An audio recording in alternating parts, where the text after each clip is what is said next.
At only 7 years old, he got accepted into a prestigious university. All the other gifted students in the room stared at him in astonishment. No one anticipated seeing a little boy in a quantum mechanics class. Some of the proud geniuses closed their books and walked out right away. Nobody at school wanted to talk to him. No matter where he went, he could hear people laughing behind his back. But it didn't take long for him to gain their respect with his brilliance. When the professor explained part of equilibrium, he was the only one who could answer the questions. During exams, everyone would copy from his paper.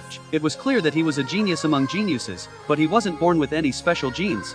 His mom didn't even know when he was born. He had a remarkable memory. He distinctly remembered his mom naming him Fudge. When he could barely talk, he could already read the words on the back of a plate. Right? No coffer, it's a plate.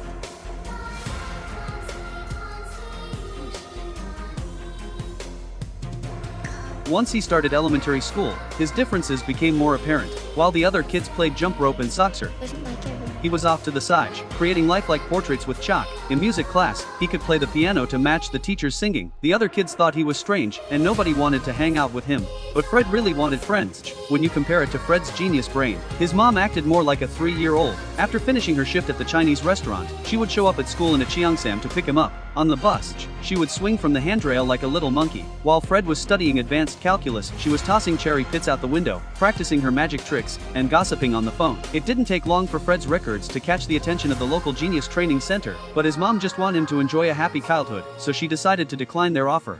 Fred's 7th birthday was coming up, and he and his mom bought a ton of food to plan a party at home. They even created invitation cards, and Fred handed them out at school, but not a single person showed up. That's when his mom realized that Fred could only relate to other kids like him. So she finally gave in, called the professor, and enrolled Fred in the genius training camp. Even though it broke her heart, all she wanted was for her son to be happy. But even at the camp, Fred still couldn't make any friends. The professor noticed that he was feeling lonely. I started talking to him more. Soon, the first math competition kicked off at the camp. One of the contestants was Damon, who calculated how many minutes are in 45 years. In just a few seconds, he confidently remarked that the questions were too easy and asked the judges for something tougher. So, the judges began increasing the difficulty, and Damon's confidence started to wane.